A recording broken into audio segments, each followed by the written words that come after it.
Hello everyone, welcome to my channel. Please subscribe and keep watching more details. Bold and Beautiful's Ridge crosses over to Beyond the Gates. Friday, October 24, marks Beyond the Gates' latest crossover with one of its fellow soaps. This time around, the new daytime drama on the block is welcoming Thorsten Kaye as Bold and Beautiful dressmaker Ridge. According to spoilers for the week ahead, Beyond the Gates model-turned-modeling agent Danny has an update for the LA-based designer. Perhaps she'll be supplying Forrester Creations with a lineup of fresh faces for its next fashion show? Or pitching newly minted husband Andre as photographer for the revived Hope for the Future line. Last we see, poor Zende, who is technically a designer, was shooting the design firm's pics. The crossover marks a reunion of sorts for Kaye and Carla Mosley, who plays Fairmont Crest firebrand Danny. She spent years on Bold and Beautiful as feisty Forrester model Maya Avant, who became Daytime's first trans bride when she married Rick Forrester a decade ago. Ridge Forrester was no stranger to dramatic entrances. But this time, he didn't kick open the doors to Forrester Creations. He walked straight into another world. It began with a storm, the violent, roaring kind that seemed choreographed by the cosmos. Lightning tore across the Los Angeles sky as Ridge drove home from yet another exhausting day of family conflict. Hope was arguing with Steffi, Taylor was avoiding him, and Brooke. Well, Brooke was Brooke, forever torn between forgiveness and fury. Ridge's patience was threadbare. The rain poured harder. The road turned slick, then came the light. One blinding flash, a deafening crack, a sudden silence. When Ridge opened his eyes, he wasn't in his car. He was standing in a golden field, the air thick with mist and music. Not quite heaven, not quite earth. Somewhere in between.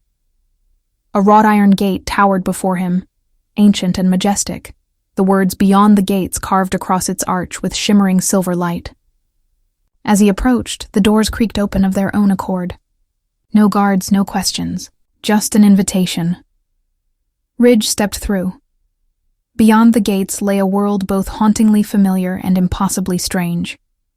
Italian hillsides blended with Malibu beaches, Parisian skylines rose beside Celtic ruins, and there, walking toward him, was someone he never thought he'd see again. Phoebe, his daughter. Her smile was soft, sad, knowing. "Hi, Dad," Ridge froze. Tears stung his eyes. "Phoebe?" She nodded, touching his cheek. Warm. Real. "Welcome to the place between stories." "The what?" She linked her arm through his and guided him forward. "You call it heaven. Some call it the afterlife, but we call it the gate of unfinished hearts. It's where people go when their stories aren't done." "But I'm not..." Ridge looked at his hands. "Normal. Solid. Not ghostly. Not glowing. Am I dead?" Phoebe laughed lightly. "Not exactly. Let's just say, you're on loan." They walked past familiar faces. Caroline Spencer, his first love, stood by a fountain of crystal water, sketching designs on parchment that floated in midair. She looked up, smiled softly, and whispered, "Still stubborn, I see." Ridge's breath caught. "Caroline, the original." But then another voice called from behind him. Well, well, if it isn't the indecisive designer of destiny himself, Stephanie Forrester.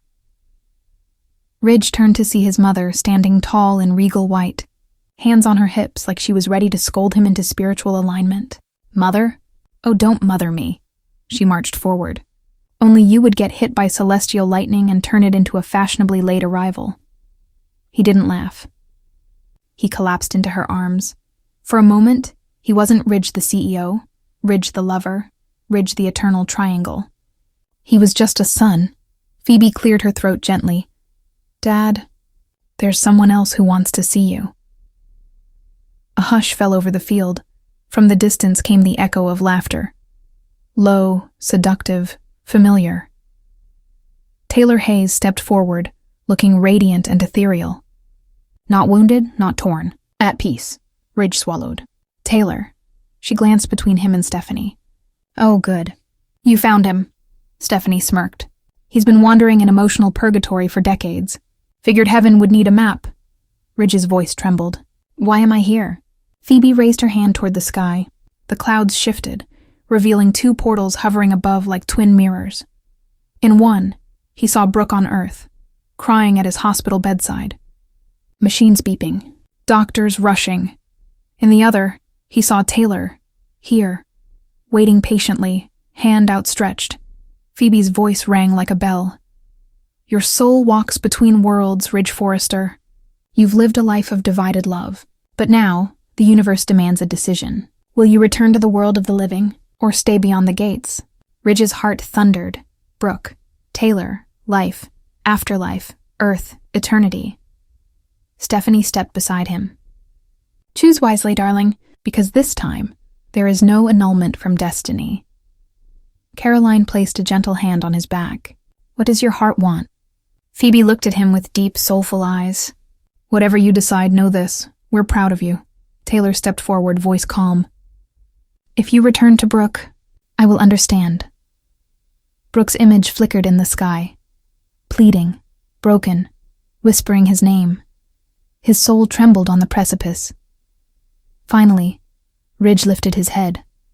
I choose. The wind surged. The world trembled. The gates began to close. His voice rang across both realms. I'm not done yet. In the hospital room, Brooke gasped as Ridge's hand twitched. His heart monitor spiked. Doctors shouted. Brooke fell to her knees, tears streaming. Ridge? Ridge, and somewhere far beyond the gates. Phoebe smiled. Taylor whispered, he'll be back someday. Stephanie crossed her arms. Well, someone warn heaven. He's bringing drama with him. Ridge Forrester had faced love triangles, corporate betrayals, paternity scandals, and even a few coma-induced hallucinations. But nothing prepared him for the moment he crossed over. It happened on an ordinary afternoon.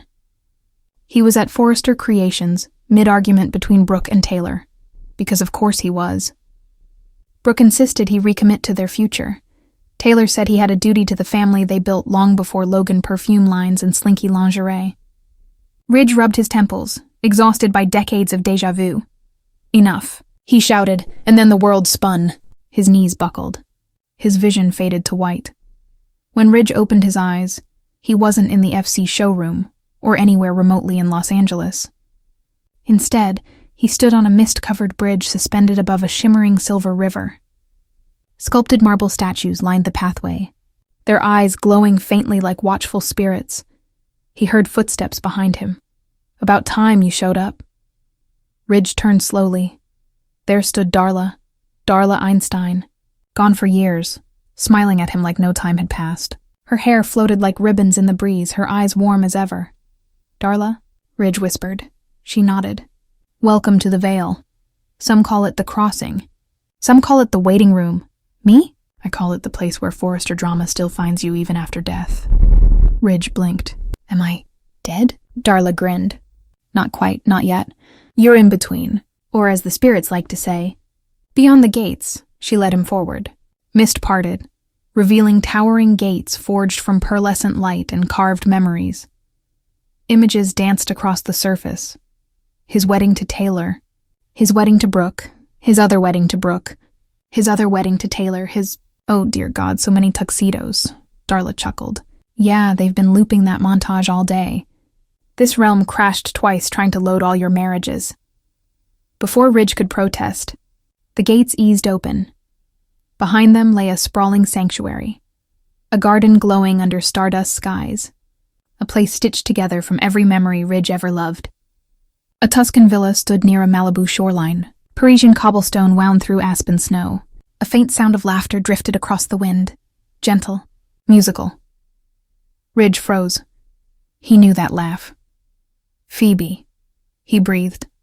She appeared like a sunbeam, her hair golden, her smile just as he remembered before that fateful crash. Hi, Dad. Ridge fell to his knees. Tears hit the grass. He couldn't speak.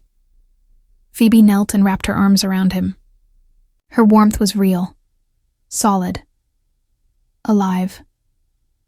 You're not dreaming, she whispered. You're really here. But you don't have long. He held her tighter. I'm not ready to go. Not again. You don't have to, she said gently. But others are waiting. Ridge stood. The garden rippled, and new figures appeared one by one. Caroline Spencer, the first woman he ever truly loved. Her smile was soft, wistful. "Ridge, you still chew your lip when you're indecisive." He laughed through tears. "Some things never change. Or do they?" came a deeper voice. Ridge turned. Eric Forrester. Alive, strong, radiant. "Dad?" Eric grinned. "Oh, I'm not fully dead yet. Just visiting from the upper lounge." The perks of being Eric Forrester. Ridge almost smiled. Of course his father would be in the VIP lounge of heaven. Then came her, regal, stern, radiant like a crusader angel. Stephanie. Forrester. Ridge stood frozen as she crossed her arms. "Well," she said sharply, "I see you still haven't learned how to stay out of trouble." "Mother." "Oh, don't mother me. You've driven half of Los Angeles clinically insane." He laughed softly. "Good to see you too."